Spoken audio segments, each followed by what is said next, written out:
Communities Overview and Scrutiny Committee. Can I remind everyone present that this meeting will be broadcast live via the County Council's website and will also be available for viewing after the meeting. Can everyone please switch their microphone on when speaking and then turn it off when finished speaking? And obviously the usual one about can you please make sure your phones are off or on silent. So thank you for that one. So we have agenda item 1, minutes of the meeting held on the 6th of November. Are we happy? Agreed. Okay, all happy, right, thank you. Number 2, question time. I've received no questions from members of the public, and I have under agenda item 3 no questions from members at all. Under agenda item 4, I've not been notified of any urgent items, and we have agenda item 5, a declaration of interest in respect of items on the agenda. Clearly, for those members that are either dual hatters with district or town or parish council, we put that down as a standard note on there that has been put forward. So does any members have any other declarations of interest that they wish to make? Right, thank you. We have no declarations of the party whip, and we have no petitions under standing order 36 under agenda item 7. That's quite quick, wasn't it? Agenda item 8 already. So we're straight on to agenda item 8. Members have the orange sheet with them, I trust. And what we will do is obviously we will take it in the sections as defined, go down, I would suggest, through each section and then allow time for members to ask questions on each of those sections if you're all in agreement.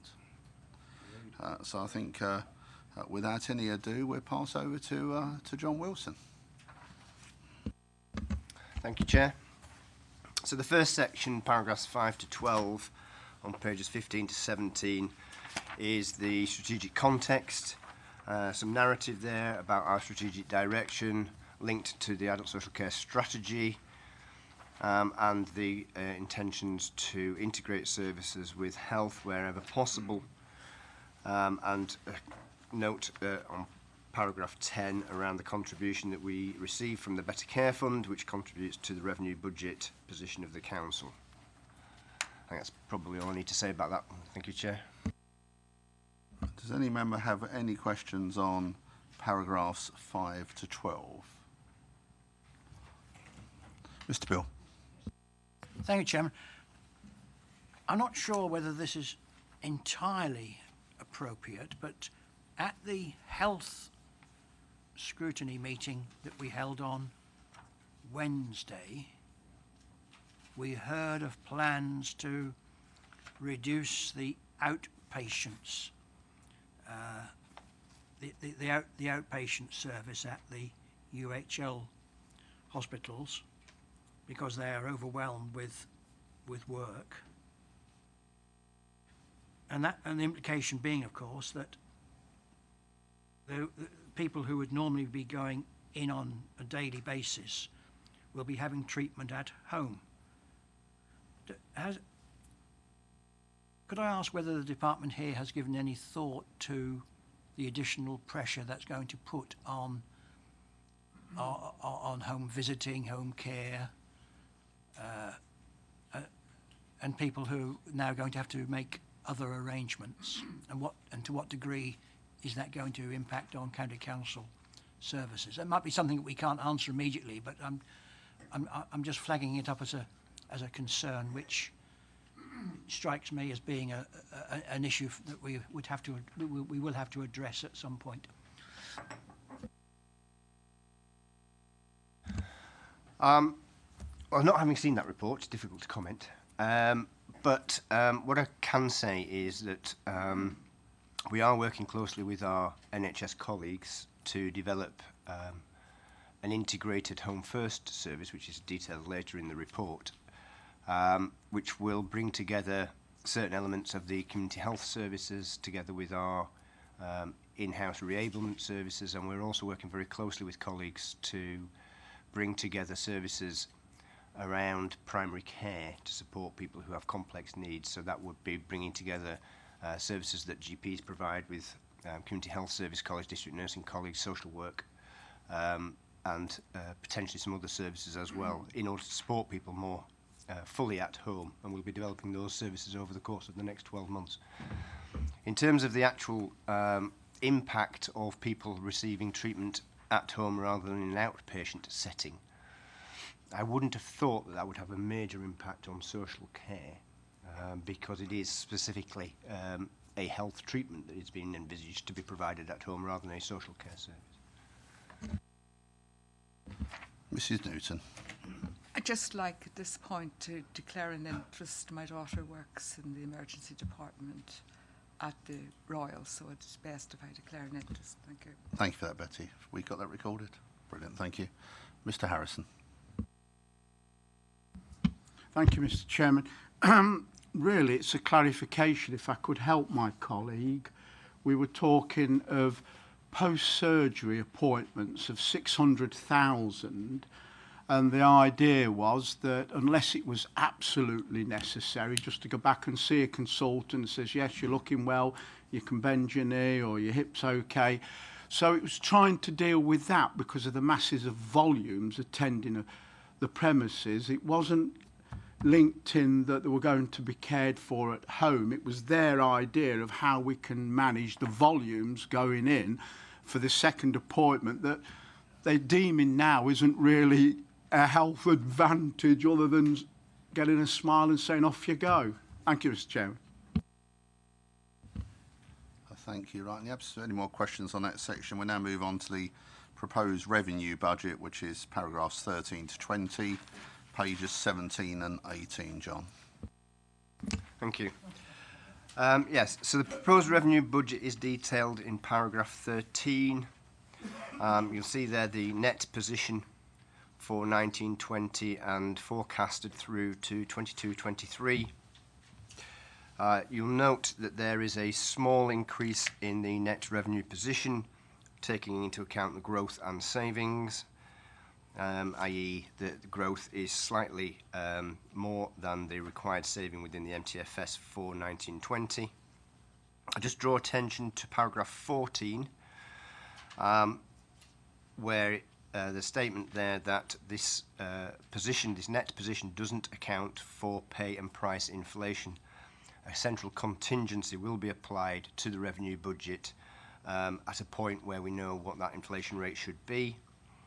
So in addition to the figures you've got there, there will be an uplift for inflation. And then on paragraph 16, if I could just draw attention to the gross budget position, which is £234 million. That gross position is offset by £97 million worth of income, which brings us back to the 137.7 million.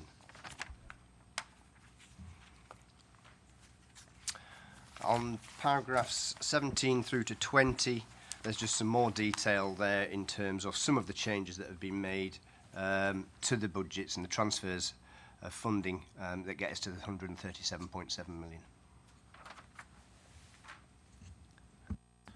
Any questions on this section? I'll probably just ask the one I asked at briefing this morning, and I appreciate that Declan might want to assist on this one. It was just really on paragraph 17, the 3.7 million for price inflation, which has been dropped into this year's budget. It was just to give us a feel, has that been sufficient?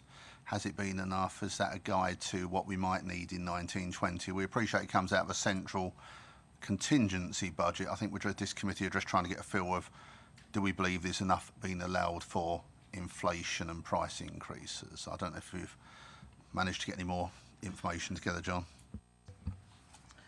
For 18-19, the 3.7 million that was included there did cover the costs that were required against the contracts mainly for price inflation, and we anticipate it may be a similar level for next financial year, 1920, mainly due to the national living wage and pay rises. Right, thank you for that, Judith. I think that covers the point we're at. We just wanted to make sure we had allowed for it, because obviously it's a crucial area for the service that we are able to cover those increases in inflation. We're now moving on to the gross section, which is paragraphs 21 to 31 on pages 18 to 20. Thank you. So the growth section details the demographic growth that we have calculated will be required over the period. It's broken down into older people, people with learning disabilities, mental health and physical disabilities. The demographic growth is calculated on the basis of looking at trends in service provision, trends in service user numbers, alongside the costs that we incur. What we've seen is that there has been an increase in the numbers of older people using services, but there's also been an increase in the acuity of those individuals. So the needs of those people mean that our average care packages are increasing. And that's where some of this demographic growth is stemming from. With learning disabilities, again, we looked at the numbers of people who transition from children's services into adult services, alongside any other needs that are coming through. So, for example, where older carers are no longer able to provide the support that they have been providing, we'll take account of that and we'll make a forecast in terms of the numbers of new people that we will be seeing with learning disabilities, but also the increasing costs for people who have existing packages. Smaller amounts for mental health and physical disabilities. The main two areas are older people and learning disability, as you'd expect. They're the two main areas of spend within the adult social care budgets. On paragraph 27 through to 29, we're outlining additional costs that will need to be borne by the local authority as a result of people with complex needs, learning disabilities and autism who will be discharged from NHS provision into the community as part of the Transforming Care Programme, the National Transforming Care Programme.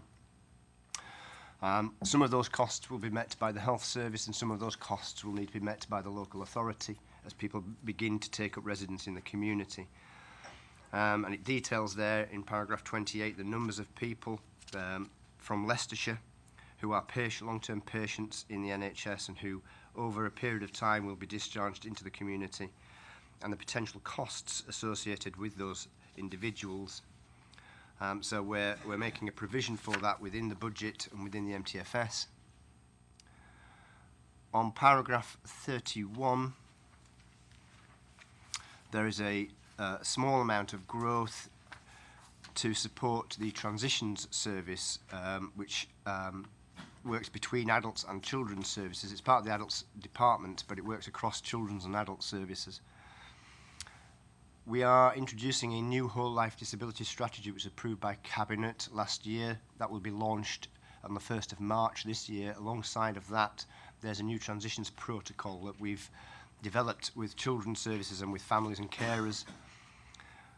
And to support that new transitions protocol, we're seeking to increase the capacity within the transition service so that we can start to work with children and young people at an earlier age in order to start to work on promoting their independence from the ages of sort of 14 upwards, as opposed to only starting to work with people when they're 16, so that we can prepare people for adulthood in a much more comprehensive way. That funding will allow us to increase the staffing in the team by 4, but also to put in a new development manager post to work across children's and adult services to ensure that the transitions are as smooth as possible. Mrs. Newton. Thank you very much. I'm pleased that there's actually going to be added support in there. We're actually talking about, in some of these paragraphs, young people with complex needs, and that is quite intensive work when you're working with young people like that. So I just wonder whether or not at some point we could have an update on where we are at with this. It's quite a challenging programme here, and I do hope that you will have success of it. But I do think that there will be extra staff needed, and I wonder how this has been factored in, the predicted number of staffing levels that you're going to need for this particular programme. Yes, very happy to bring a report back in due course.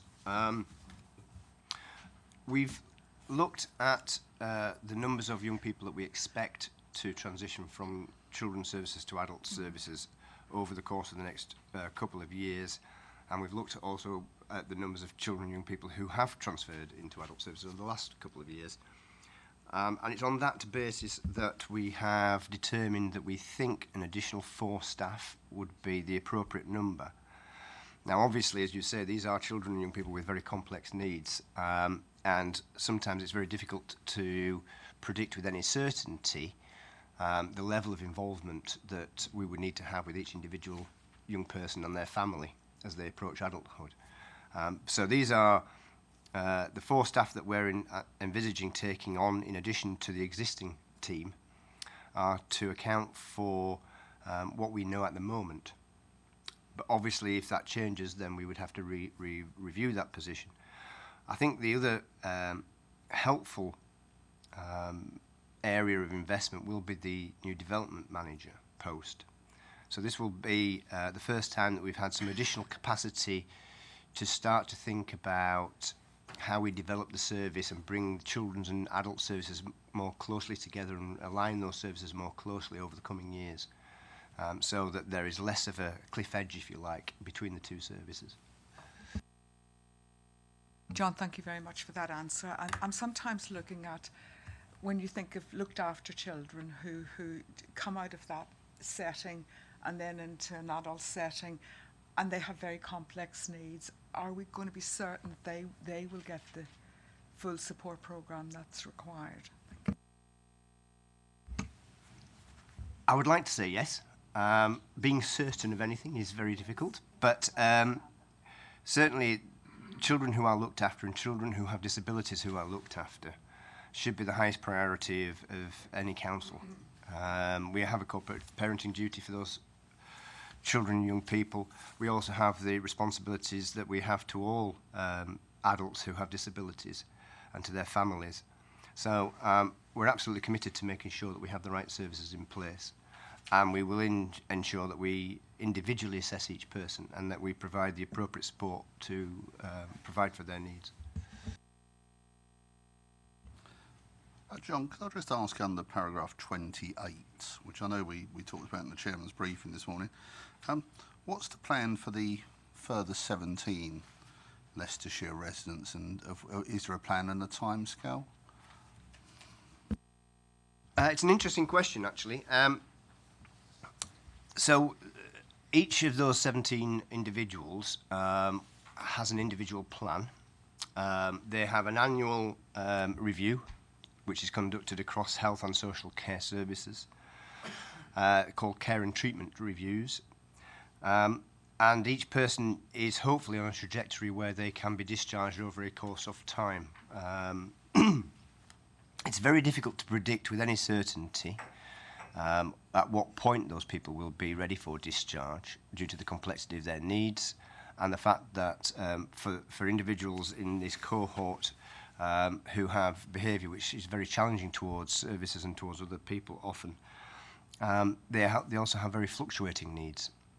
So it's difficult to be able to say with any certainty what the long term is for each individual. Some of those individuals have restrictions placed on them by the Ministry of Justice. So as a local authority or as a local health and social care community, we're not in full control of when that person can be discharged because the Ministry of Justice have to make that decision. So we do have a very large spreadsheet which has each individual on there, and it has all the services that they currently receive, it has all the services that we want to put in place in the future. We plan for when we hope that that person will be discharged, but it's a very inexact science. The reason it's a very interesting question is that the National Transforming Care Programme, which has been in place for the last 3 years, comes to an end in March. I know there are discussions taking place nationally to extend that, but as we sit here today, no decision has been taken. So the national support frameworks that sit around this and the national reporting frameworks that sit around this and the Transforming Care Partnership that we work across with colleagues in Leicester City and with Rutland is all due to come to an end in March as we speak today. I suppose it leads to a follow-up question. What happens if it does end with nothing put in its place? Should there not be an extension to the programme, we would be looking to develop a local programme that would take forward the work on the same basis that we have it now. But obviously we wouldn't have the national support frameworks that sit around that.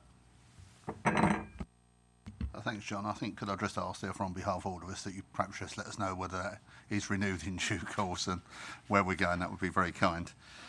We're now moving on, unless there's any further questions on that section. Mr. Bill.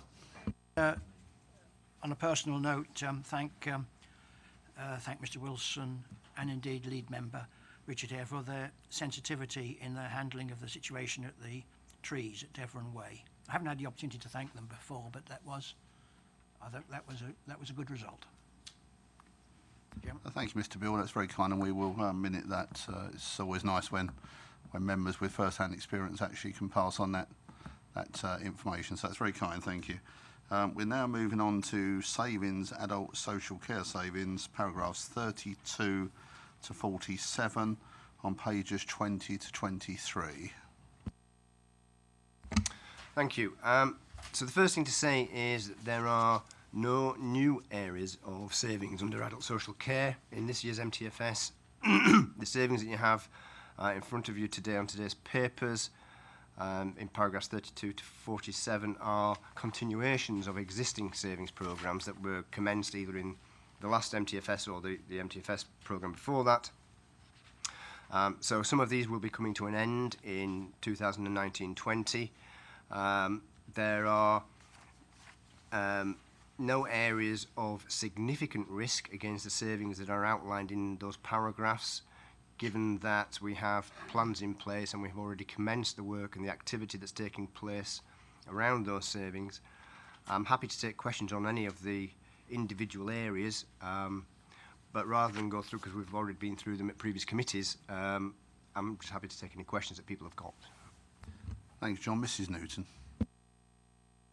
As you know, I'm on the Employment Committee, so may I ask a question on page 21? It's paragraph 36. It's really about staff absences. And I just wonder, do we have any mental health first aiders? I believe we do. I wouldn't want to have to name them in committee, but I believe we do. I just would like to know how effective they are, how well they're working, and are they well used? I probably have to consult with my HR colleagues to answer the question. I'm happy to give you a response after committee to that effect. I believe that they are used, but the extent to which they're used, the numbers of calls that they have, and I wouldn't have that information to hand. Ask your indulgence to say, perhaps it's something that could be brought to the Employment Committee when we're looking at absences and sickness. Well, I like the cross-fertilisation, hijacking one committee for another. Mr. Harrison. Chairman, on continuing on 36, obviously there's a considerable growth pattern towards the rise in the cost of all of this that we're looking at today. I wondered whether you could enlighten us further to those costs.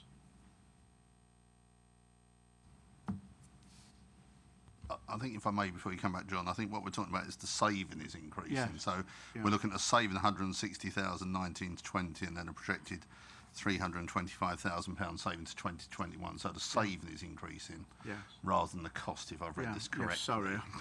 So I don't know if there's anything else you want to phrase in there, or are you happy with that?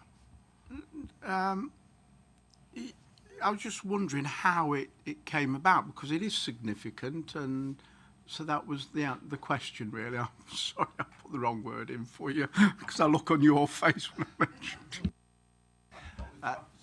So the saving against staff absence is a corporate saving. Each department has a saving against staff absence, and it's determined on a sort of a proportionate basis, if you like. So the different departments will have a different level of saving dependent on the size of the department and the level of absence. And Judith might want to say more about how that's calculated.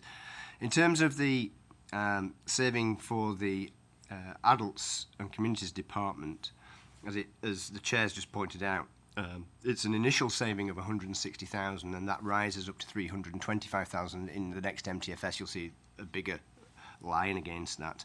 So that's being phased in over a period of time, which is helpful because that enables us to start to take actions to address the absence before we get the full amount of the saving.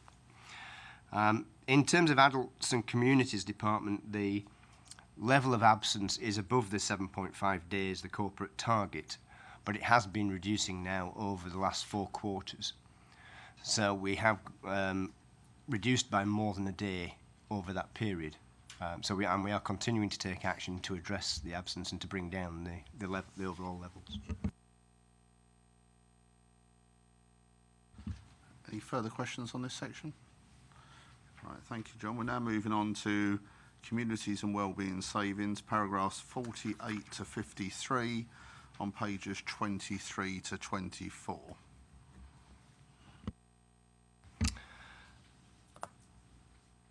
Thank you. So again, no new areas of saving being identified in today's report. It is a continuation of the previous areas that we've been looking at within the department, the main 3 of which are the smart libraries, the restructure of the service, and the collections hub, which is outlined at paragraph 51 to 53. There are some smaller savings that also contribute to that, so you'll be aware, for example, in committee, discussed at great length during the last MTFS period through 18-19, the closure of the Care Online service, which was one of the contributory factors to this area. And the report is coming back to committee in March on the outcome of that particular service closure. But as I say, there's no new areas of saving there, but happy to take questions. Mrs. Newton. I've got a number of questions. Shall I just take them one at a time? Please do. If you keep carried on till you've done your questions, that'd be fine. Okay. Collections hub.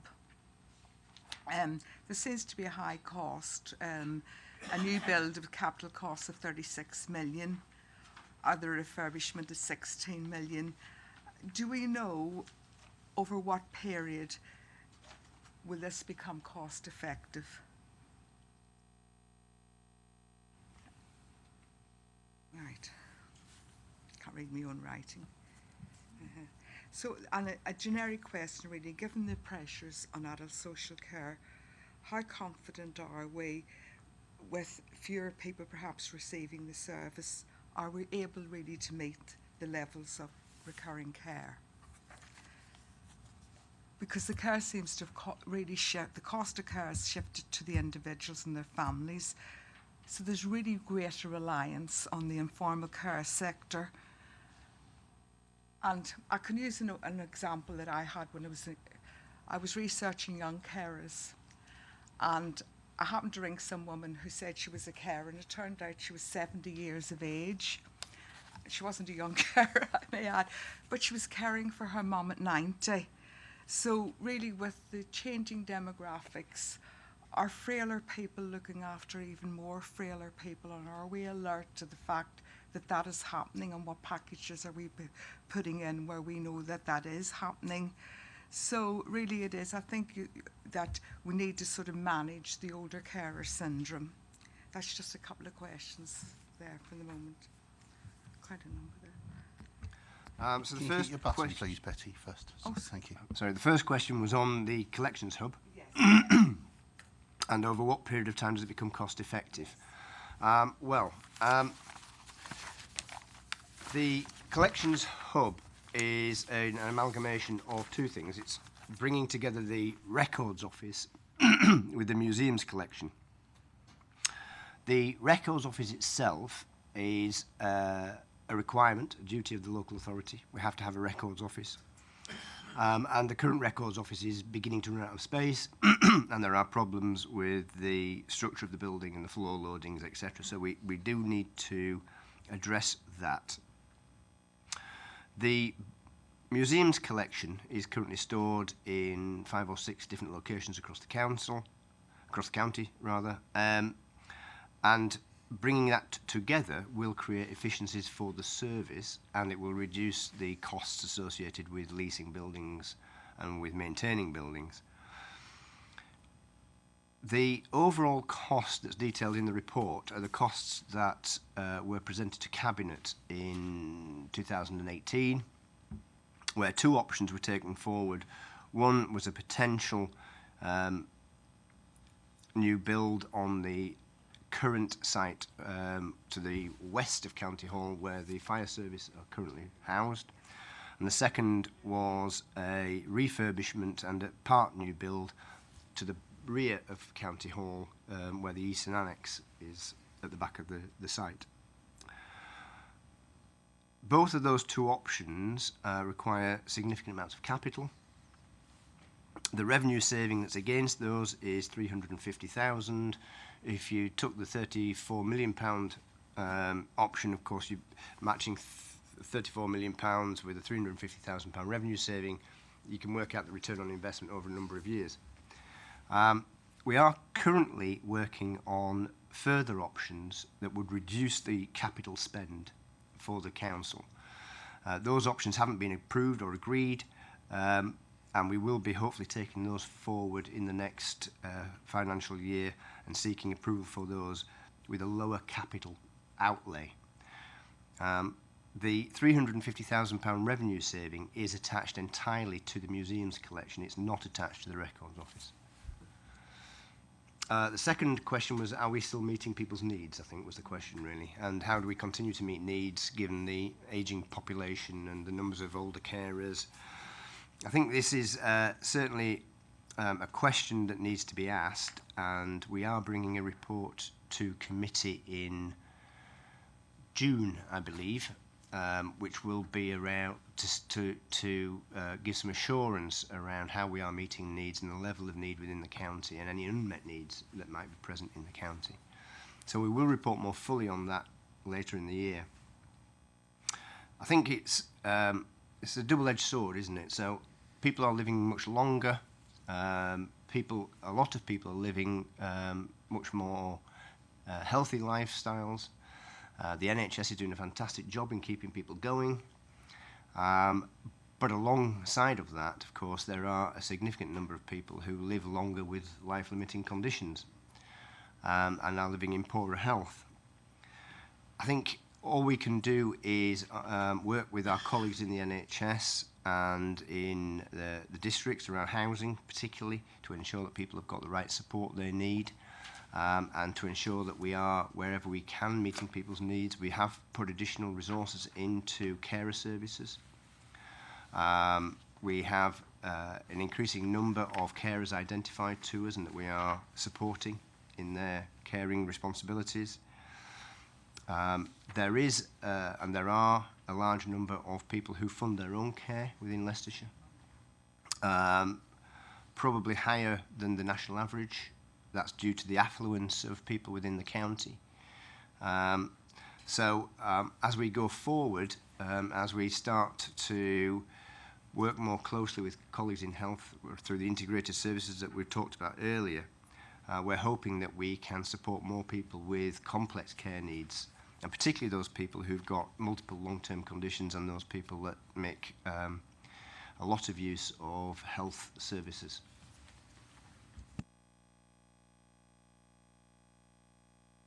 Mr. Bill.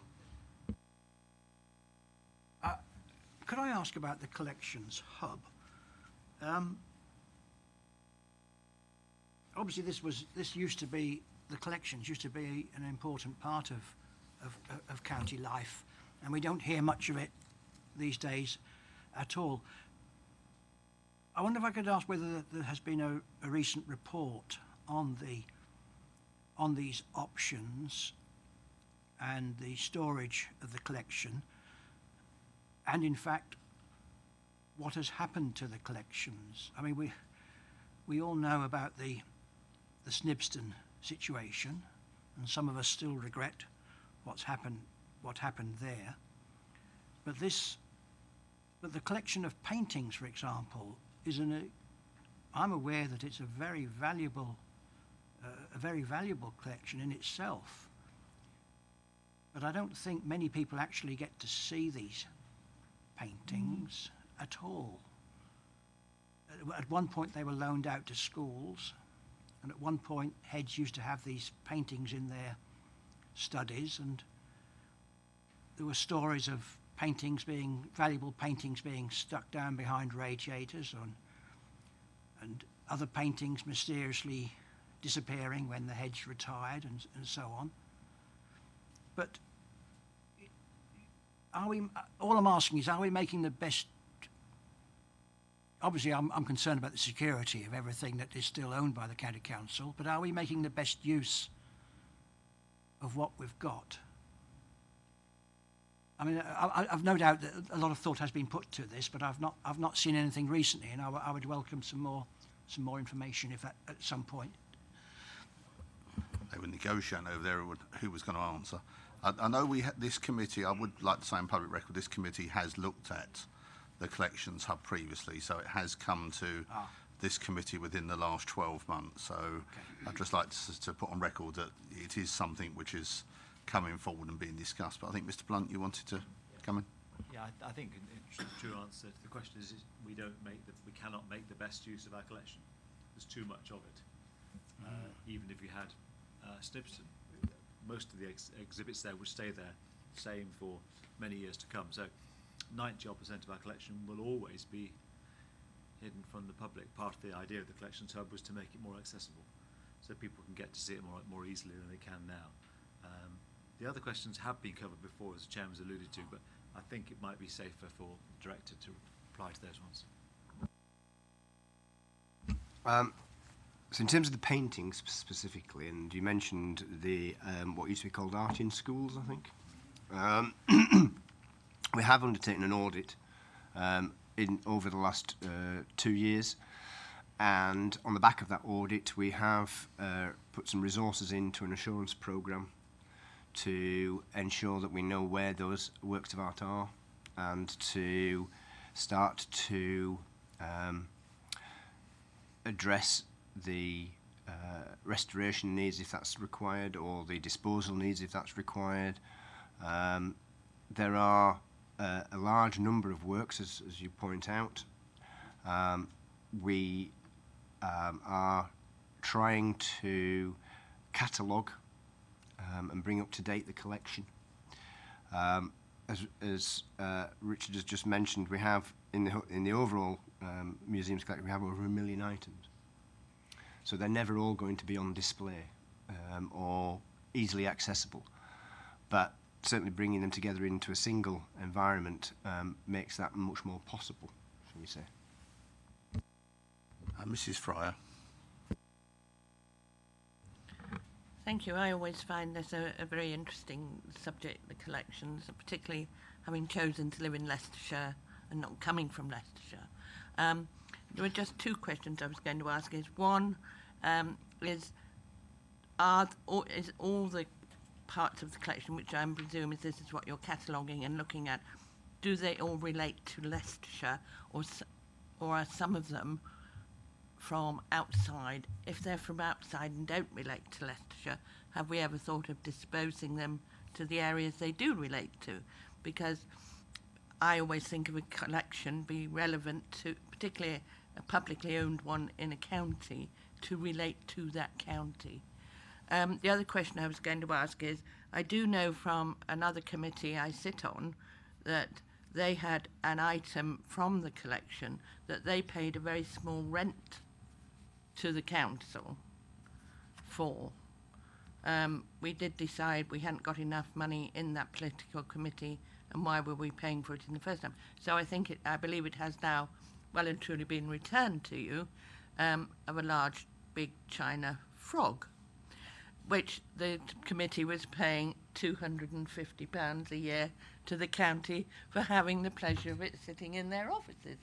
So I wonder also, with the development across the county of all sorts of other industries, new development, science parks, the university we've got, and other kind, do we ever think about letting them rent from us I mean, we've got some very good art colleges, particularly in Loughborough. Have we ever thought of going to them and said, well, you know, for a nominal fee, you could rent some pictures or sculptures or whatever we've got? I just wonder whether we're looking at every opportunity where we can make best use of them. Thank you.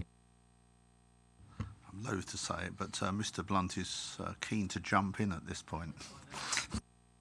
Because, Chairman, it's a very interesting question, and I appreciate it.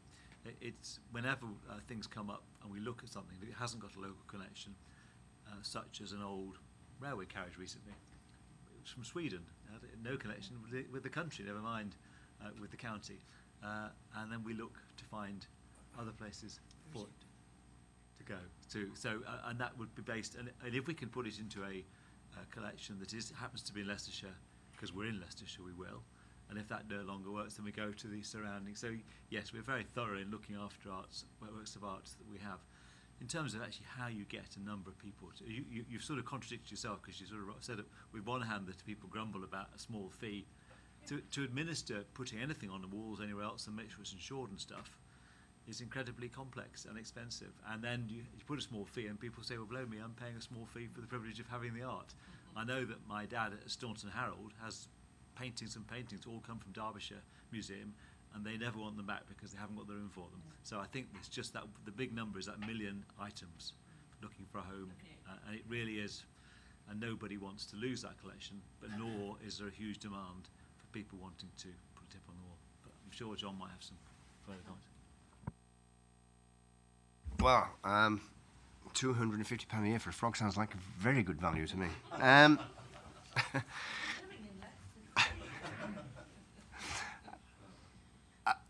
Yeah, just to echo the points, really. There's clearly an interest in the collection, and it might be useful for us to bring a further report back through to committee on the collection itself, with some more detail around the sorts of things that we have in the collection, how we maintain the collection. We have an acquisition policy and a disposal policy, and as you'd expect, both of those two policies reference the need to ensure that if we are acquiring items into the collection, which is, we do occasionally, that it has a relevance to Leicestershire. And if we're disposing of an item, then clearly its relevance to the local community and the local geography is of concern when we're thinking about how we dispose of items. And generally speaking, we will always seek to ensure, if we do dispose of an item, that the first thing we look at is its relevance to the county and whether there are other groups within the county that we could transfer the item to, so that it retains it within the geography for the local people.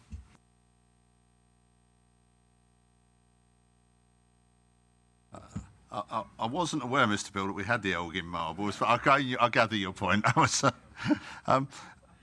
I think from the reaction of the committee, I think, John, we would welcome a further report coming back, perhaps on a bit more detail than we currently understand. I mean, it just occurred to me during the discussions that, I appreciate probably quite a number of the items we're not able to dispose of, but, it might be worth disposing of some to actually form a fund which would cover the costs of people actually being able to exhibit them elsewhere as a ring-fence fund.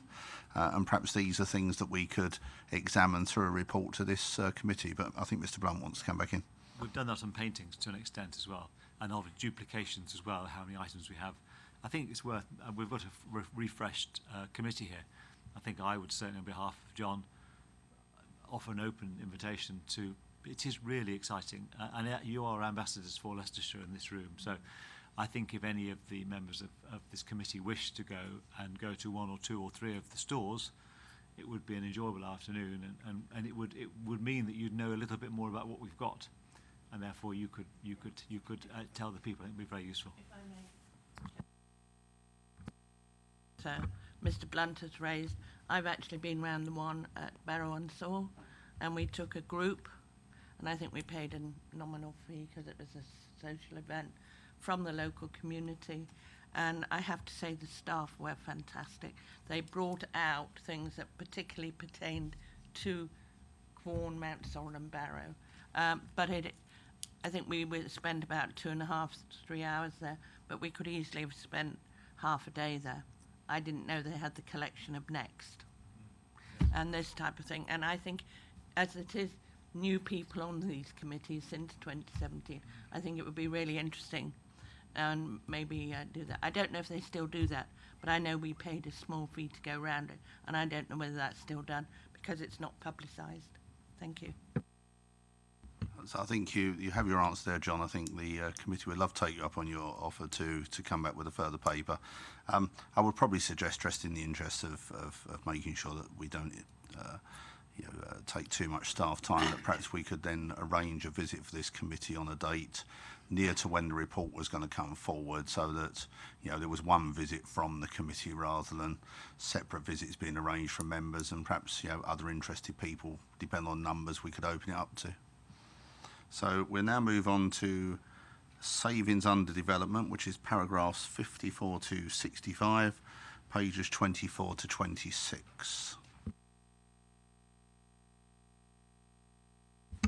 Thank you. So we have a number of areas where we are still considering and developing proposals that potentially would relate to future areas of efficiency or saving for the authority. And this is obviously to address the continued financial gap within the MTFS, which, as you'll be aware and is detailed in paragraph 54, rises to £19 million by 22-23. So the first of those areas is under the title Place to Live. That relates to the accommodation investment proposals that we're developing and which were discussed at the last committee meeting. A report is due to go to Cabinet in April with a strategic business case, and we are planning to put an investment prospectus together over the course of the next 6 months. But we already, of course, have some pipeline schemes that we are working on ahead of that, and we'll be detailing what the priorities are for investment over the course of the next 2 or 3 months. The next area is Home First. This is in relation to integrating health and social care, keeping people at home wherever possible, preventing people going into hospital, because as we all know, it's at the point when people start to require intensive hospital care that their social care needs also escalate. So if we can keep people at home and prevent them going into hospital in the first place, we can also, at the same time as providing people with a better quality of life, potentially avoid costly social care interventions.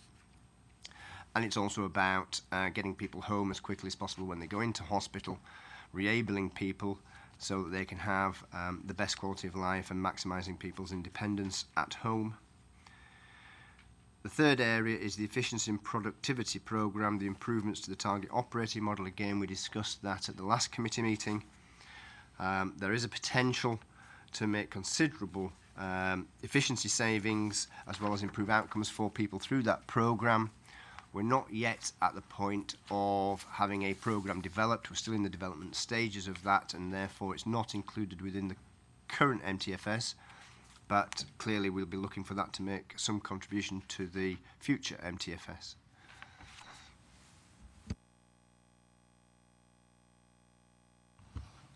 I think I'm looking at stunned silence, John, around the room. So I'll just ask one quick one, if I may, based on the target operating model, paragraph 63. Fully understand why it's not in the 1920 budget, but should we not have shown it in the MTFS grid on page 13, under paragraph 13, for future years, because we are anticipating a revenue benefit in those years. So fully understand why it's not the MTFS, but it does show that that might considerably close the gap in those coming years after 2021.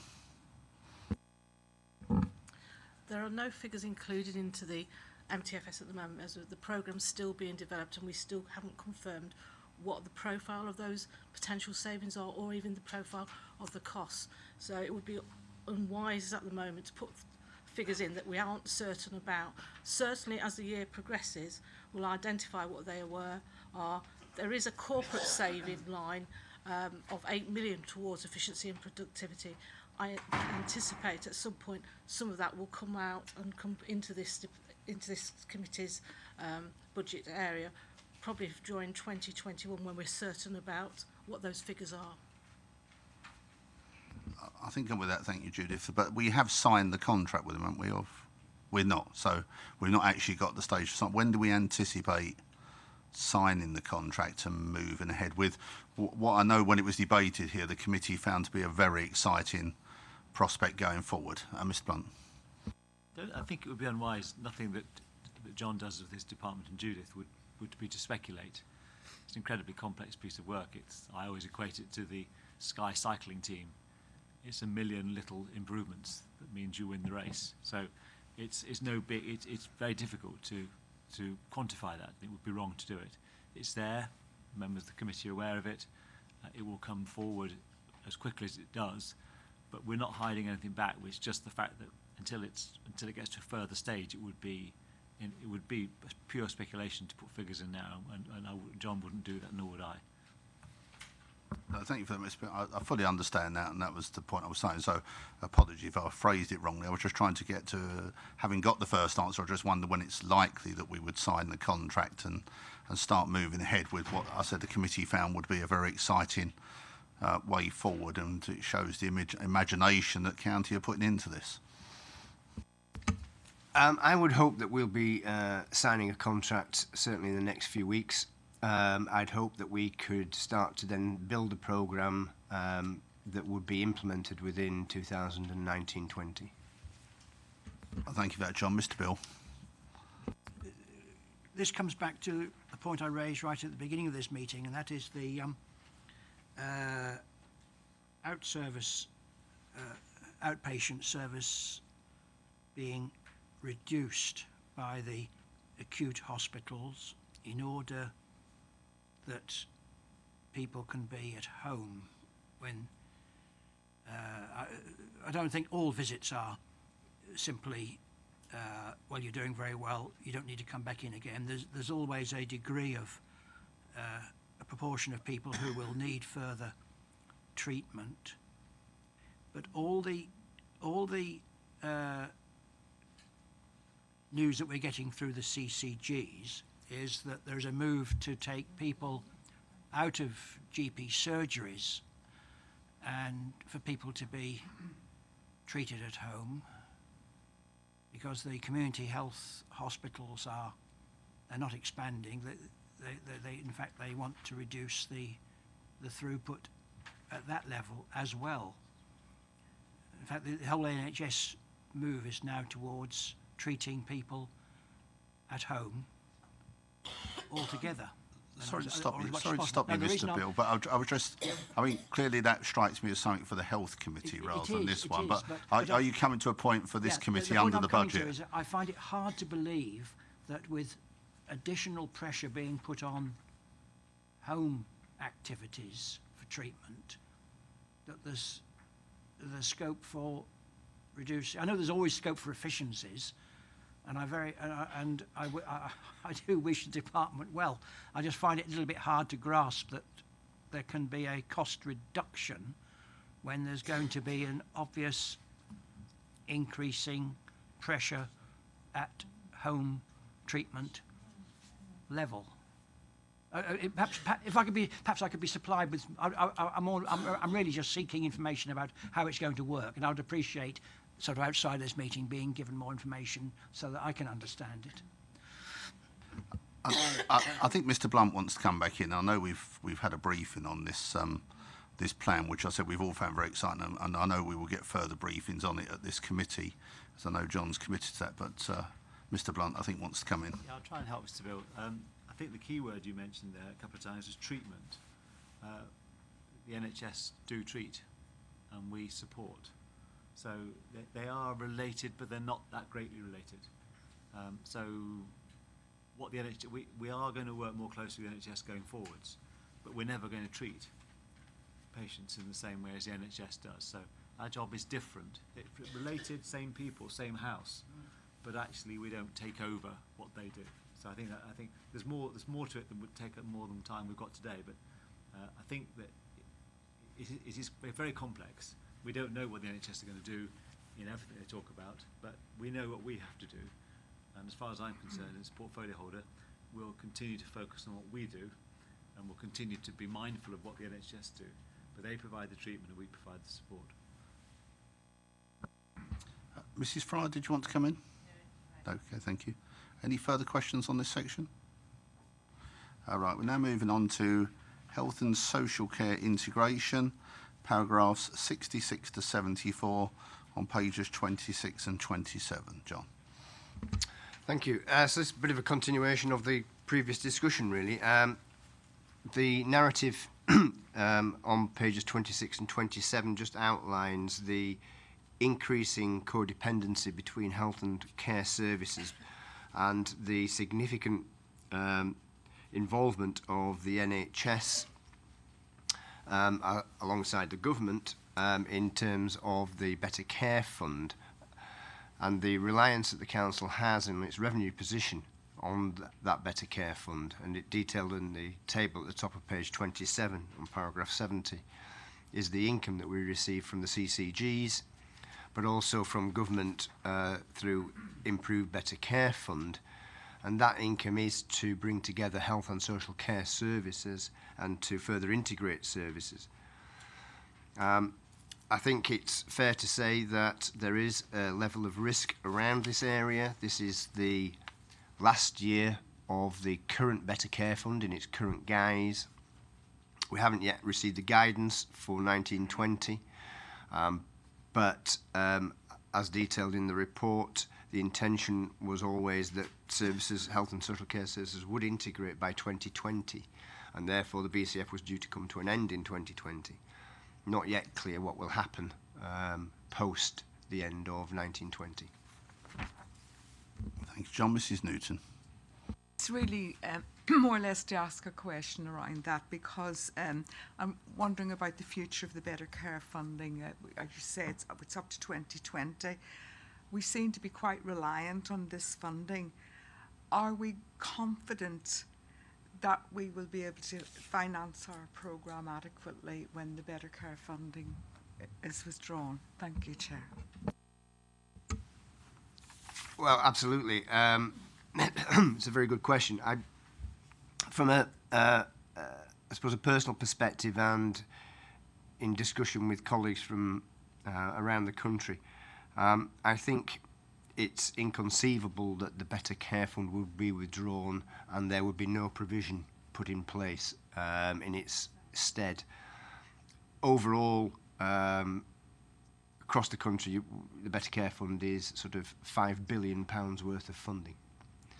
To take £5 billion out of adult social care would be a fairly risky manoeuvre, I would have thought, particularly given the fact that most commentators think that we need another £4 billion just to sustain and maintain the current position. So, you know, leaving a £9 billion gap would be, I would have thought, something that no government would want to do. I think we're just waiting to understand what the new provisions will be. I'm sure there will be some, but it's obviously, when you have uncertainty, it creates risk. Just going to say, they need to move very fast on this one. I was just impressed, John, with your observation of fairly risky. It sounded extremely risky to me. I'd hate to know what your risk achieves, but I'm not going to go there. We're now on paragraph 75A to C, pages 27 and 28, which is other external influences. Sorry, John, I don't know if it's worth taking paragraph 76 at the same time, is it? I mean, it seems strange just doing one paragraph, so if you could do the two on page 28. So, other external influences, obviously we're still awaiting a green paper. We've been awaiting it now for a couple of years. The latest position is that it's due out before April, but then, of course, we have another rather large political decision to be made before then. Or not. So your guess is as good as mine as to whether or not the latest date will be met. There is, as it details in paragraph B there, a further 1% to be added in terms of a precept for social care on council tax. This is the last year of the precept, 1920. Again, there's no provision beyond 1920 for any additional precept for social care, to fund social care.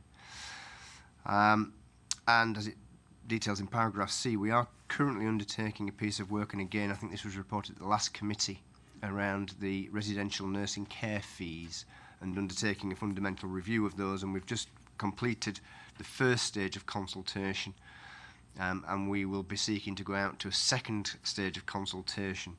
I think committee are due to have a report in March on the outcome of the first stage of consultation.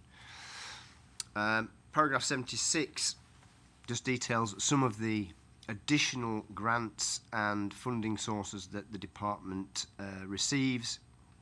The biggest one of those is, of course, a contribution from NHS for continuing health care contributions. That's where we would commission services on behalf of the NHS that are funded by the NHS, and they would therefore provide the funding for those services. There's a significant amount of funding from the Skills Funding Agency to support adult learning, and we are still receiving funding through what was the former Independent Living Fund, which is was dissolved 3 years ago now. But on a diminishing basis, we continue to receive the funding to support those individuals.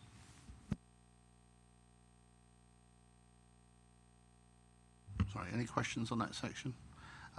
Just if I may, John, under paragraph 76, are all of those, is all of that additional funding just done year on year, or do we have any certainty beyond 1920 of any of that, or is it just visibility we get each year?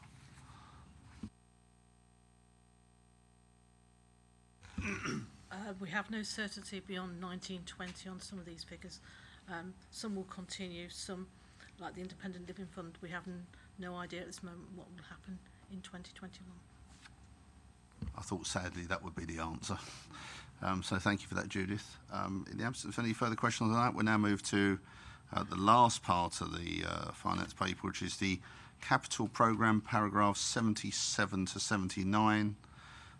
Pages 28 and 29, obviously Appendix D on page 37. John. Thank you. So as you've outlined, the Appendix D contains the detail of the capital programme for adults and communities, which totals £21 million over the period. The largest element of that is the funding through the BCF to district councils for disabled facilities grants. That accounts for 3/4 of that total, and that's simply a passporting of capital in from the county council into the districts to support that activity. In addition to that, we have funding allocated for the refurbishment and reprovision the trees in Hinckley and Hamilton Court and Smith Crescent in northwest Leicestershire, and then there is an amount to refurbish the recently purchased Brookfields in Great Glen, and you'll recall that that particular funding was made possible because of the precept for adult social care. Any questions on this section? Just before we finish this report, I'd probably like to highlight under that section as well. I think, John mentioned about just passporting DFGs. I don't think it's as simple as that. I think the joint working between this council and the district councils under the Light Bulb programme particularly, I think, is an exemplar of what Leicestershire are doing for the benefits of its residents. And I think it's worth noting that not only has this council saved considerable sums of money, but have provided, more importantly, a far better service for the residents of Leicestershire. So I think we shouldn't lose sight of the fact that we might be talking about money, but there's some really good things happening which are affecting for the better the lives of our residents. So I think, I think it's sometimes a pat on the back, John, for yourself and your team is worthwhile on that one. So I think in the absence of any further questions, I think we've gone through the MTFS agenda item 8, and we'll now be moving on to agenda item 9, which is on pages 39 to 92, and is the Adult Social Care Direct Payments Development Plan 2018-23. And I believe we have a presentation on this from Kate Revel, who's the Commissioning Business Manager. Hello. Oh, wherever you're comfortable.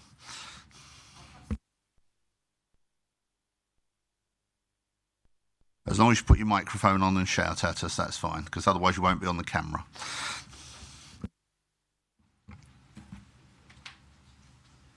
What do I need to press to wake it up?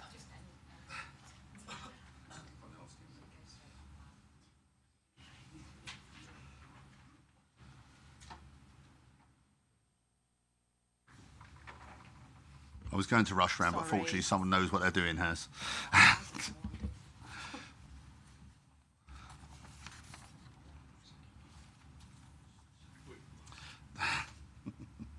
It's died.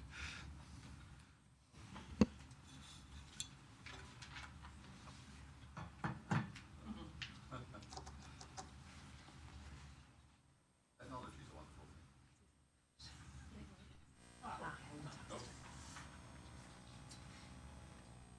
Thank you. So, good afternoon, everyone. My name's Kate Revel. I'm Commissioning Business Manager within Adults and Communities. My team's been working on the Direct Payments Development Plan since April last year, and I'm really pleased to be here to present the final plan to you for your consideration. So just to give you an indication of what I'm going to go through within this short presentation of about 10 minutes. You're all familiar, of course, with direct payments, but for completeness, I'll briefly explain them and explain why people choose them over a managed service. I'll then talk about the strategic and local context for direct payments within Leicestershire. I'll talk you through the engagement work that we've done to inform the development of the plan.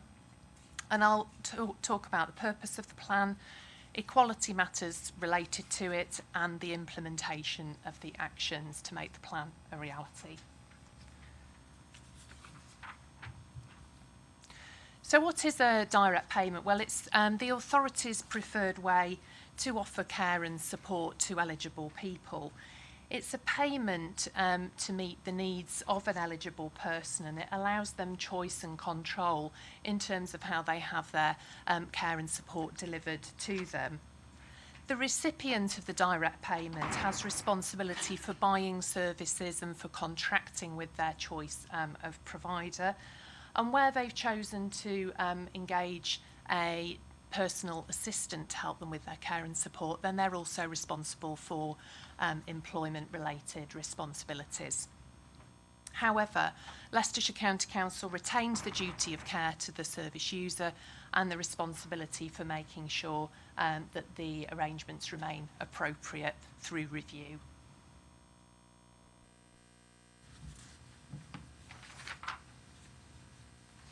Why do people choose a direct payment? Well, these 4 quotes are taken from the survey of all of the authority's direct payment recipients, which we did probably about 6 months ago now in order to inform the development of the plan. We had an excellent response to that piece of engagement work. Everybody who was a recipient, be they a service user or a carer, received a questionnaire which invited them to share their views on their direct payment and what they think would support them even better. We had about a quarter of all people who had been sent a survey give us a response back, which we were really pleased with as a response rate. What we learnt from the survey is that people like to use direct payments, of course we know, to arrange their own care and support.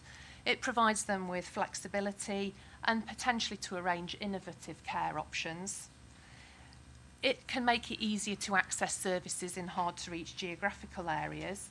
And we also know that around 500 people use direct payments to employ a total of up to about 1,000 personal assistants within Leicestershire. So they're a really important way of engaging personal assistants. Moving on to the strategic context, the authority's strategic plan, working together for the benefit of everyone, focuses on what will make life better for people in Leicestershire. I believe that direct payments are relevant to all of the strategic outcomes within our strategic plan: strong economy, wellbeing and opportunity, keeping people safe, great communities and affordable and quality homes. Moving on to the departmental context then, the department's model for adult social care is to ensure that people have the right support given to them at the right time, in the right place and by the right partner. And that puts the person at the centre and ensures that their support delivers outcomes for them and manages their risks. So the strategic approach to adult social care in Leicestershire seeks to prevent need through services available to all, universal services, so that's the outer ring there, promotion of wellbeing, reducing need through targeted interventions, delaying need through reablement, rehabilitation and recovery, and meeting needs using social resources wherever appropriate in order to ensure affordability and good outcomes.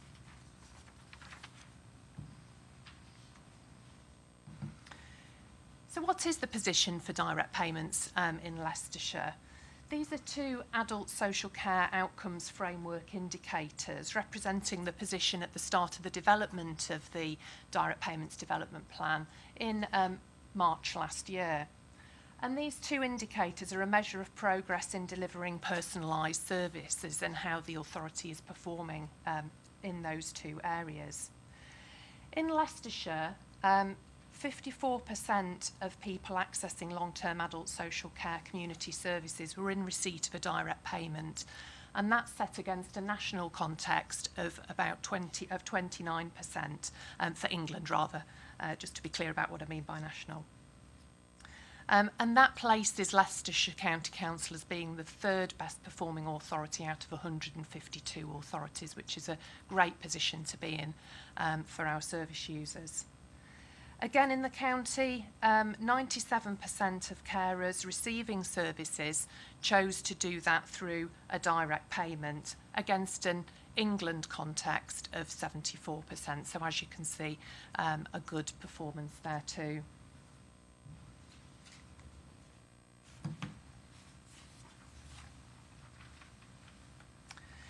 By primary care need, 40% of service users receiving a direct payment were old or are older adults. And then moving down in proportion, those with a learning disability, mental health service users, and then those with physical disabilities. At the start of development work on the plan, around 3/4 of recipients were using a direct payment card, and this has been increasing. People find them fairly straightforward to use. They allow the authority to easily ensure that people are accessing the support that they need. And it means that we can monitor expenditure against people's direct payments more easily to make sure that they are purchasing support to meet their needs.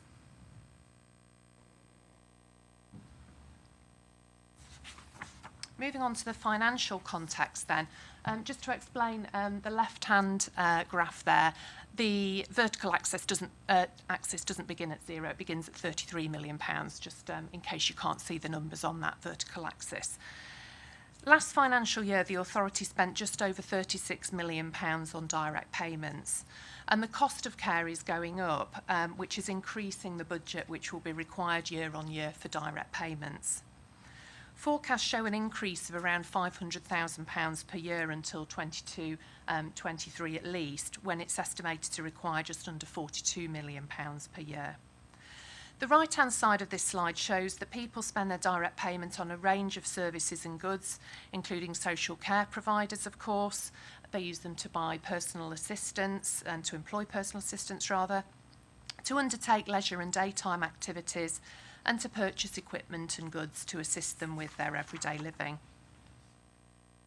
I spoke earlier about the survey that we did of all recipients, and this is some of the headline information from that survey.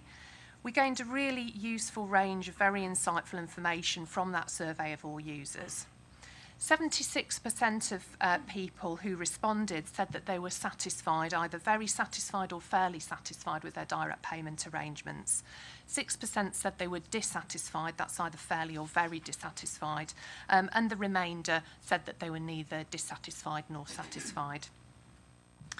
About a third of those responding said that they manage their direct payment on their own, and about a half said that they have a family member to help them out with it.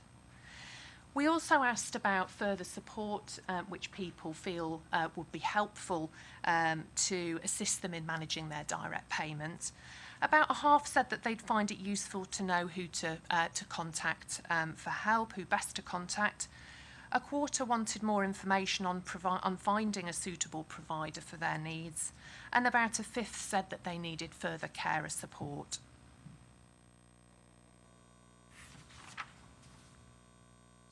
So moving on now to the development plan, which is what you've got before you today in your pack of papers.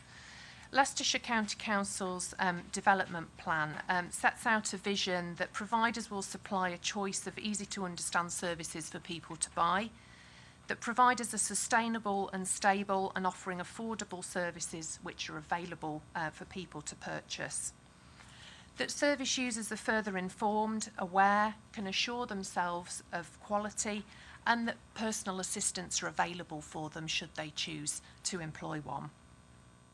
And finally, that integrated personal budgets are developed in conjunction with the clinical commissioning groups and can be accessed for social care and health needs to provide a joined-up approach across health and social care where appropriate.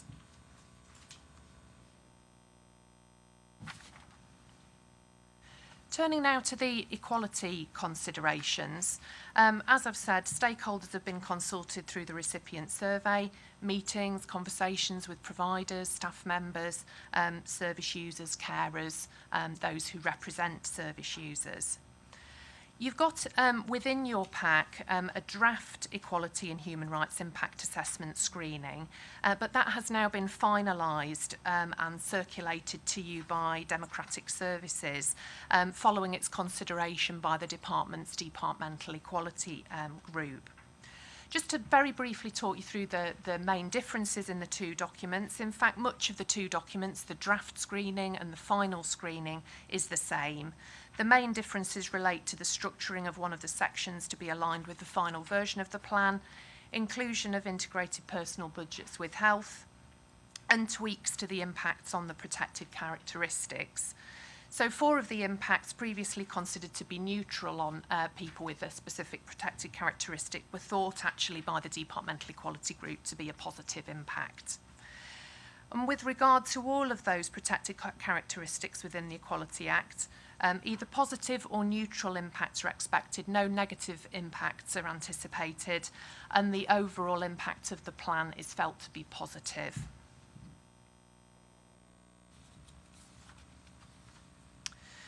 Finally then, before your discussion, how is the plan to be implemented?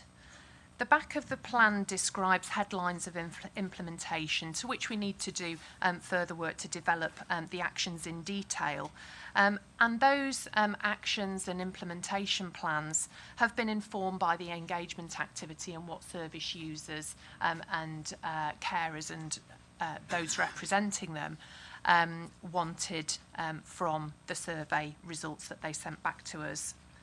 The themes within the implementation are that we aim to achieve a sufficient supply of diverse, person-centred care and support, capable providers, a safe and sustainable market, choice and control and good service user outcomes, and improved market intelligence. And that's how we've structured and grouped the actions.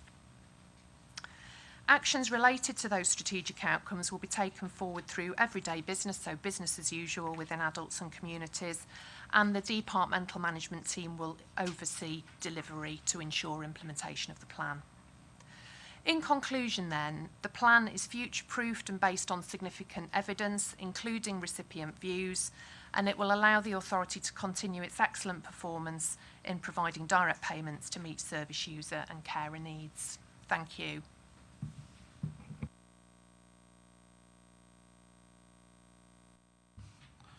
Just letting John get back to his seat. Richard.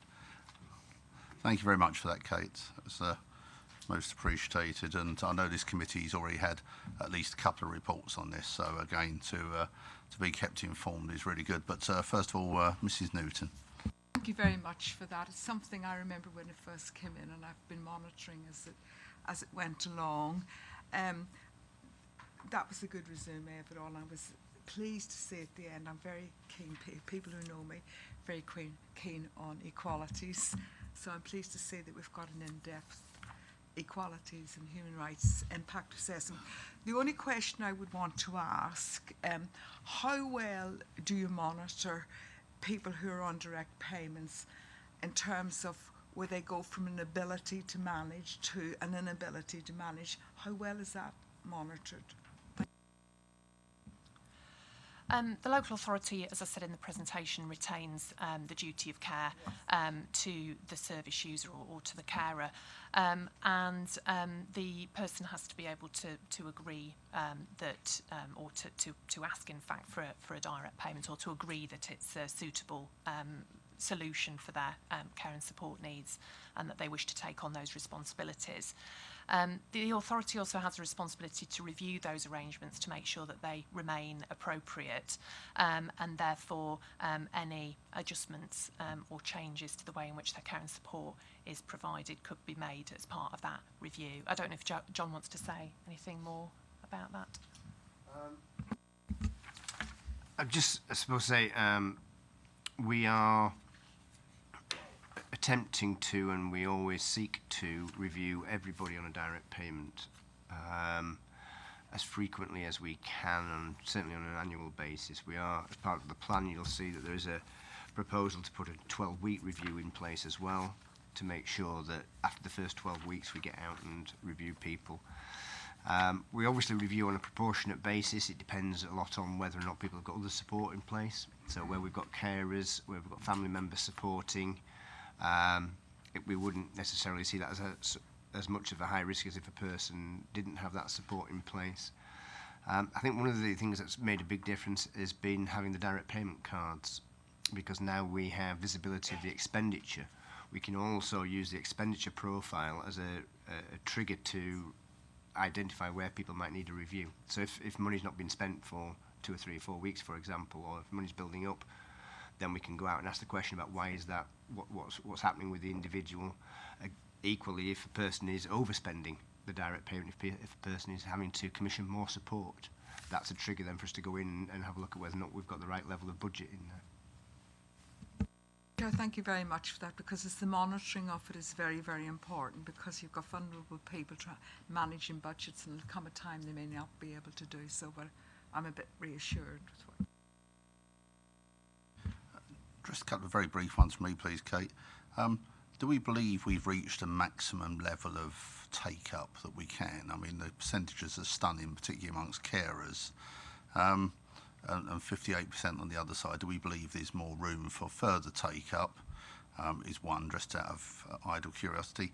And secondly, on page 64 and 19, I think the report and the plan are excellent. My only slight concern was the third one down.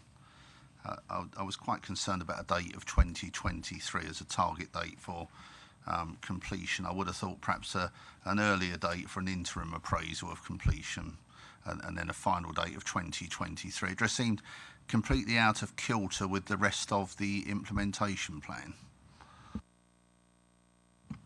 Just to pick up that last point first, yes, you're absolutely right. I think what that represents is that will be ongoing activity throughout the plan period, perhaps not articulated very clearly. I mean, what you've got here is very much a headline plan. What you can see within these just very few pages, which comprise section 19, is really a vast body of work that the department will need to be taking forward through business as usual, and really embedding itself into service delivery. That certainly represents something that's key to the successful development of direct payments over the plan period. So yes, 2023 is the end point of the plan, and it represents significant work throughout that. Yes, clumsily worded. As regards your first point about market share of direct payments, Leicestershire's third out of 152 authorities, so there is room for increasing that, of course. But of course, so the other authorities will naturally be also increasing their number of people on direct payment. It's something that the authority wants to, my understanding is to continue to work towards as being an excellent way of offering personalised choice and control over people's care and support. So I don't know if John wants to add any further detail to that intention. Yeah, well, as Kate has said in the presentation, and it's in the report, that it is our preferred way of providing a personal budget for people. It's the government's preferred way of providing a personal budget for people. I think what we've seen is there was a peak following the last recommissioning of the home care contracts, where a number of people decided to take a direct payment in order to retain a provider of their choice, which is absolutely what direct payments are for. I think what we would want to see is more people taking up direct payments as a way of employing personal assistants, because of the increased outcomes and benefits that employing a personal assistant can have, and the flexibility that people have with personal assistants, the relationships that people build up with personal assistants. It's a very good way to receive a social care service. I think we have seen a decline over the last 12 months, so it peaked at sort of 55%. We're down to sort of 53, 52. I do think that there is a potential, if we work closely with our colleagues in the NHS around personal health budgets, and joining up our direct payments and the personal health, I think there's a potential there to really transform the lives of people, and that would increase potentially the numbers of direct payments that we would also have. And I think that over time, I suspect that direct payments will become ever more popular as people understand what can be purchased and how people can be supported in different ways. So I suspect over the long term, we might see a small dip, but I suspect over the long term, there will be a gradual increase until it becomes the predominant way of receiving social care across the country. Right, thank you to John and especially Kate for that presentation, and I've no doubt that this committee will have a further update going forward to see how the plan is being implemented, probably either very late this year or early next. Would seem a sensible place to think about it going on, unless there's anything material that needs to come back. We'll now move on to the final agenda item today, which is the National Performance Benchmarking 2017-18 and Performance Report 18-19, position at November 2018, which is with, and he's stressed, there you are, I've let him sit down, and is with Matt Williams. Thank you, Chair. Good afternoon, everybody. So this is a slight difference to the report than those that I've previously brought here, in the sense that it's actually got two parts to it this time. Firstly, there's the benchmarking of the 2017-18 performance. And secondly, I'll talk about an update, perhaps more traditionally, about the current performance. That's where we are in 2018-19, covering the period April to November. So starting with the benchmarking, it has been noted previously that the adult social care performance is monitored nationally by the Adult Social Care Outcomes Framework, or ASCOF for short. The data is collected by NHS Digital, and they released the 2017-18 data in November just gone. During that year, there were 24 metrics in the ASCOF, and performance in Leicestershire was above the national average for 50% of those. A couple of key highlights or points to note from that performance. 4 of the metrics were in the top quartile, which is, if we rank the authorities, the top 25% of authorities. Examples include the proportion using direct payments, which you've obviously just had a short presentation on. And just worth noting, I think there's a question there, Leicestershire were 54%. The highest performing authority was Barking and Dagenham, which were at 58%. So it gives you a feel for the performance there overall nationally. Another example of top performance was the low number of people aged 18 to 64 that were placed in permanent residential nursing care during the year. The number of indicators in the bottom quartile, however, increased in 2017-18 and accounts for approximately a third of the ASCOF set in Leicestershire. These are mainly to do with the measures sourced from the annual Adult Social Care Survey, and more detailed analysis is now underway to try and better understand that performance. More widely, looking at inspections of the Care Quality Commission, we find that 87% of local providers are currently rated as good or outstanding, which is above the national average of 82%. And finally, for library services, benchmarking here is conducted by the Chartered Institute of Public Finance and Accountancy, or CIPFA for short. Today's report notes that the severity of financial challenges in the county is reflected in Leicestershire's 17-18 estimates, which put net expenditure in the bottom quartile. In addition, transfer of over 30 libraries to volunteer management is reflected in Leicestershire having the lowest level of staff. It's probably worth noting, however, that the CIPFA profiles don't really reflect the kind of the community approach to libraries. And locally, we know in Leicestershire that community libraries are undertaking work to make them more community hubs for their local areas. I'll turn our attention briefly now to the 2018-19 performance and the period April to November. Overall performance was generally very good in this period, with the majority of metrics on track to either maintain or improve performance from the previous year. Examples of good performance include the number of people visiting heritage sites, which has continued to improve and is now 2% up on the equivalent period of last year. Outcomes for people receiving reablement services also continue to improve. Firstly, the proportion of people having no needs for ongoing long-term services following a spell of reablement has improved and has increased on last year and is on track to meet the target. And secondly, the proportion of people who are living at home 3 months or 91 days after a hospital discharge has also improved and is on target. For delayed transfers of care, the report highlights that those that were attributable to adult social care. Since April, there have been 75 delayed days on average per month this year, which is considerably lower than the 188 per month last year. Moving on to examples where performance could be improved. Firstly, visits to libraries. There were 627,000 during the period April to November, which is lower than the previous year and undoubtedly going to fall short of the 18-19 target. However, there have been short-term closures to libraries this year during the year to allow work to adapt them to smart libraries, and these will clearly have had impact on the ability of people to visit their local library. And secondly, the number of older people being placed in permanent residential care. Between April and November, this was higher than where we would wish and was off target. Subsequent to that, however, changes have been made slightly to the practice in placing people, and we've seen in the last month and a half placements reduce, and it is now just about back on track to meet target. So a bit of a change in the last month.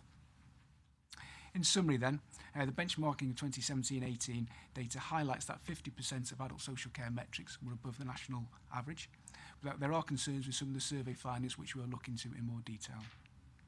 And secondly, the 2018-19 performance, April to November, has been very good with the majority of metrics on target. We welcome any questions or comments. Thank you, Matt. Mrs. Newton. Thank you, Matt. It's a mixed bag, and congratulations on those that have performed well.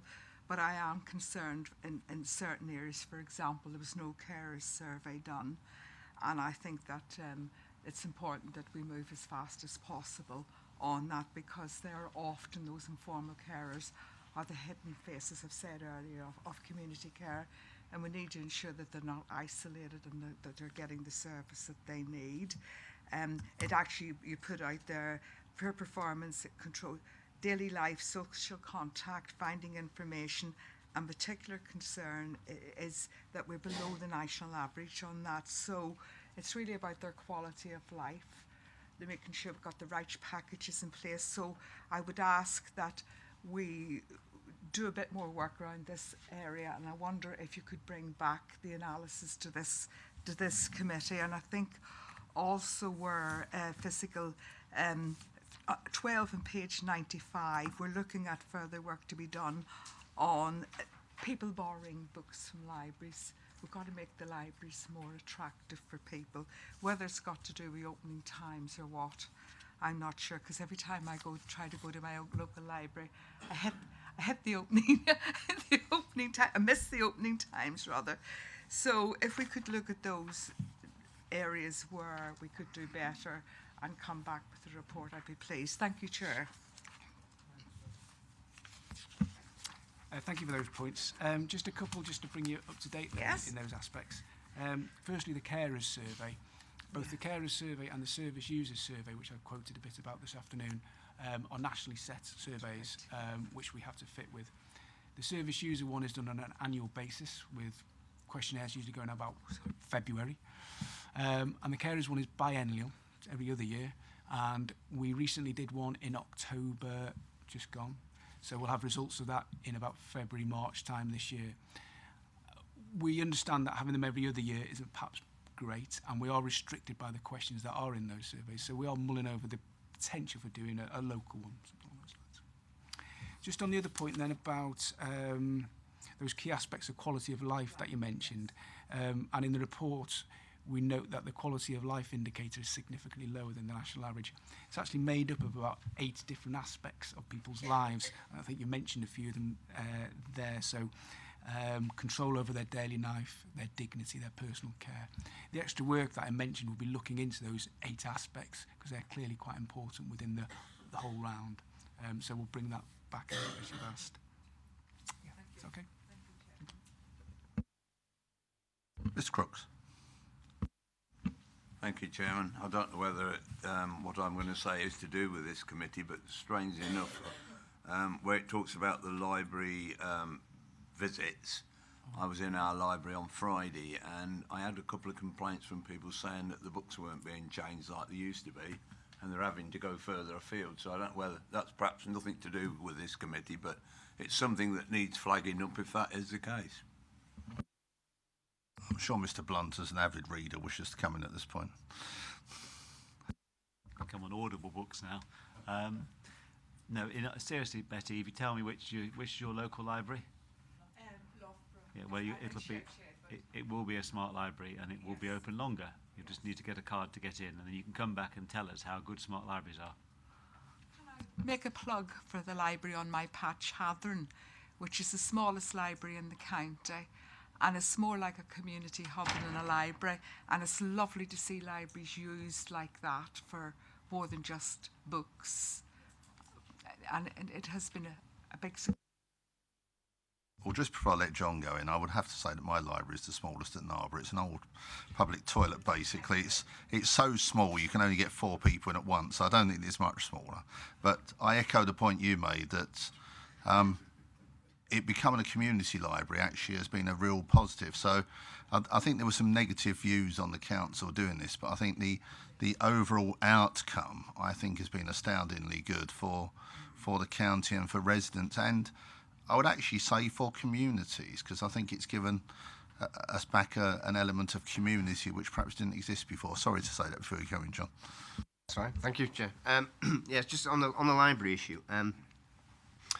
We obviously are looking into the footfall and the number of active borrowers and the reduction, and it is a national reduction, but nevertheless, Leicestershire is in the bottom quartile. But just to offset that, although the numbers of people accessing the libraries has reduced during the 12 months, the numbers of issues are going up. So the people who are attending are actually borrowing more. So there's something interesting there, I think. The other thing to bear in mind is that the e-loans have gone up by, I think, probably 300% in the last 2-3 years. So I think we're now at about 160,000. 2 years ago, we were at 50,000. So that's going up at a dramatic rate. And that, again, is saying something about the way that people use the libraries and the way that people access information that's changing, and we need to reflect that. In terms of the book stock, we do every year invest in the book stock, But it is fair to say that that level of investment has reduced over the time due to austerity and everything else, and we've had to be very careful about the amount of investment that we can put in. I think it's one of the things that we absolutely need to understand are those changing reading habits and knowing which areas we need to reinvest in and we need to restock. And it's perhaps not the same areas that we used to do. So I think there is some work for us to think about in terms of that, certainly. And then just going back to the previous questions around the quality of life indicators, there is an amount of work going on around this, and Kate, that's just presented on the direct payments, is leading a piece of work looking at those particular indicators. And we have a performance clinic in place with a group of officers who are looking at that. We're thinking about how we can maybe get some focus groups together and how we can get some feedback from people who filled the surveys in to understand what it is that they're trying to say to us and what it is that they're not satisfied with or that they're less satisfied with. Because it is a concern in terms of the overall feedback that we're receiving. Just to also say, though, this is something that Matt always points out to me when I ask the same question, is that the range between what's good and what so top quartile and bottom quartile can be very, very small. It can be a single percentage point. So it's not always, small changes can make a very big difference, which is not an excuse at all, because I am also equally concerned. All right, thank you for that, Matt. So if I can just put on record thanks to all the people presented today, especially John, and also pass on our thanks to portfolio holder Richard for attending today and him putting into which I think has been a very good meeting. The next meeting of this committee is scheduled to take place on the 11th of March at 2 p.m. And in the absence of any urgent items, can I thank all for attending today's meeting?